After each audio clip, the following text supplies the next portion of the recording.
Hello, Paisanos, it's Enan63, and April 2026 is officially over, and here's my, all the video games I finished in April 2026. I cannot believe that the first act of, 2026 is officially over, and now we are in the second act. So, yeah.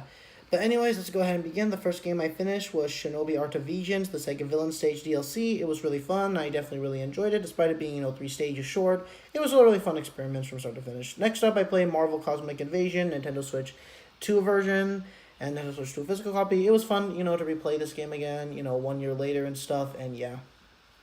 And next up being Mouse PI, Private Investigation for Hire, but I'm just going to say PI for Hire. PI for Hire, it was just a fantastic, amazing first-person shooter from start to finish. I honestly can't say just that this is honestly one of the best indie games, one of my new favorite indie games that I ever played, honestly. It definitely gave me the same vibe when I played, like Pizza Tower and stuff back in 2023. And I'm glad Mouse Pie for Hire definitely recreated that same feeling. Unironically, it was announced in 2023, like when Pizza Tower was released. So I guess it comes full circle. But yeah. And I'm glad Mouse Pie for Hire definitely gave that similar vibe that, Pizza Tower and Cuphead did. Obviously, it's in the same hand-drawn style, and yeah. I already made my review on it, and feel free to go watch if you want more details of what I even thought from Mouse Pie for Hire and what I loved about it even more. But yeah. But anyways, an amazing video game, and honestly one of my new favorite, indie games, or just one of my new favorite video games of all time in the history of me playing video games, and yeah. So yeah. Next up is Pragmata. I have to say, this game just made me cry, man, honestly. I haven't felt this much tears, honestly, in a video game, if you ask me, since Paper Mario the Origami King, or Paper Mario the Thousand Year Door. But I guess if we're not going to include remakes and like an original game and stuff, then yeah. But no, Thousand Year Door remake did make me cry and stuff. I already just played the original, and that made me cry, and obviously, this made me cry. Okay, I didn't necessarily cry, I kind of like, teared and stuff, just how emotional it was. And Pragmata was an amazing new IP from Capcom, honestly. And it's honestly one of the best new IPs in video game history we got. Since, if you ask me, since like, 2001, sorry, 1997 with Grand Theft Auto. And that's a very high bar, honestly. I don't really say that nowadays, but, what I meant by it is that I don't give that extreme to high level praise to a very already popular, well-loved IP series.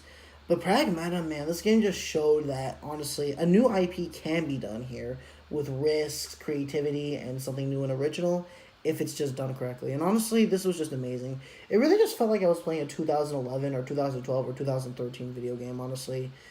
And honestly, that's what I really loved about Pragmata. It just made me emotional, and yeah. Stay tuned for my review on it, well, after when I make my, Enan63's April 2026 rewind, and yeah. And next video game I played, obviously, well, I already have finished this game, obviously, month, and I'm still uploading the videos and stuff, but I'm busy with other stuff. Devil May Cry 1. Overall, it was really fun, and I definitely gotta say, I definitely think it's still great.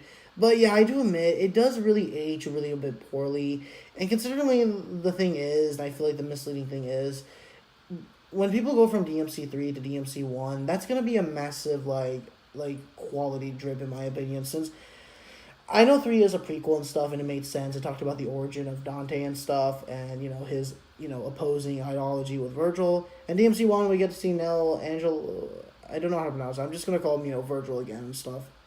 And it made the fight even more sad and stuff, and Mundus, and yeah. But I feel like, if you ask me, if you're going to play, 1 to 3 and stuff, before when you head off to the modern entries like 4, and the DMC reboot, and 5, I suggest play 1 first and then play 3. It's going to be a much, much, much better transition, honestly, because just 3 just has a much more better, in terms of just fixed camera angle, especially combat, more depth, and just overall just a superior, storytelling, honestly. Since DMC1 does have a bit of a plot point about, like, about, like, where does Dante go after that? Well, if you play DMC2, but the problem is DMC2 was so horrible, but yeah. But it's still a great game. I still had fun with it. And honestly, it was a great new, series to kickstart. It's crazy to think this was made from a Resident Evil 4 accident, prototype. But yeah. But I really hope maybe future DMC6 brings back, the horror element from DMC1. The next game I played after that was Rubuto. I also finished recording this, but I need to upload all the, videos and my review on it and stuff, like with Devil May Cry 1. But what I can like about Rubuto is that it was another great fun 2D platformer video game. It's not on the same level as, like, Mouse PI for Hire and stuff, in terms of indie experiments, but it was a really still fun game. I still had fun, honestly, from start to finish.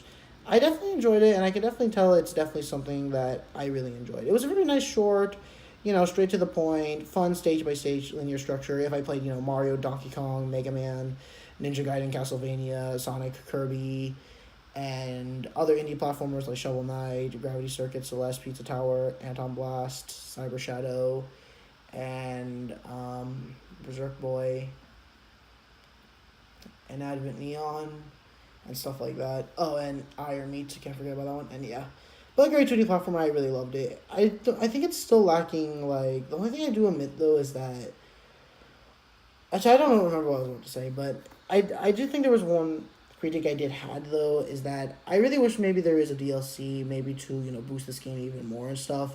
Because sadly it's still more on the, unfortunately, the obscure niche side, sadly, and yeah, I really hope more people can check this amazing 2D platforming gem game out, and yeah.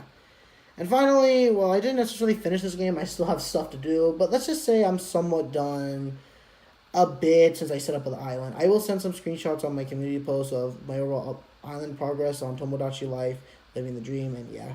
But definitely I love this, honestly. I never understood the original 3DS Tomodachi Life game, but thanks to this one, I definitely now understand to a full extent now, and yeah. I'm really happy I was finally able to click with this series at long last. Well, there's only 2 games, but yeah. I'm happy I was able to click with this series, and it definitely makes me proud that finally I understood what makes, you know, Tomodachi Life special.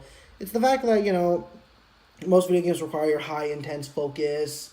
Well, maybe no, I think RPGs do also count because they require high RPG focus. I think I was talking about JRPG, but I think a game like this is definitely refreshing since, you know, since the games like, you know, the games that were praised a lot, Crimson Desert, Resident Evil Requiem, Neo 3, and obviously, you know, Sorrows, which require, you know, high intensity focus, you know, hurry up and save the world and stuff. Tomodachi Life pretty much offers the opposite and stuff, and it just pretty much says, hey, just, you know, take a relax, take a deep breath, and just, you know, enjoy and just chill.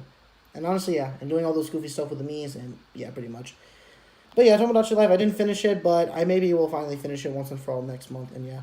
And obviously next game, well, maybe it doesn't count, but I did start playing a bit of it yesterday, Sorrows and stuff, and I definitely been enjoying it. My apology if I forgot to upload my unboxing video, because I was kind of a bit excited since this was the first Sony PlayStation 5 exclusive original game since Astrobot and stuff that, you know, that's not coming on, you know, PC and stuff. Well, I don't know, maybe my thing may age horribly if Astrobot gets a PC port, but yeah, definitely I've been enjoying it so far, and yeah. So anyways, that's my April 2026 video game, you know, ranking list of what I played.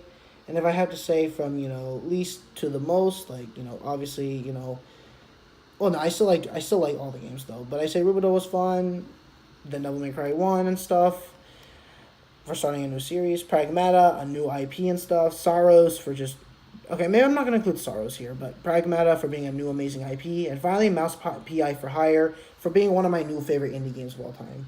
And also, screw that damn, like, horrible, like, shitty IGN review. Like, what the hell, IGN? Seriously? But whatever. IGN has always been crappy. First Mario and Luigi Brothership, and now this. But overall, Mouse Pie for Hire was definitely my favorite video game I played in April 2026. I'm glad I had the, you know, the adventure and experiments with it. But anyways, that's going to be summing up for today for Enan63's April 2026 video game ranking list. I hope you guys enjoy, and this is Enan63 saying one final goodbye and farewell. Farewell, April 2026. In terms of me playing video games, farewell.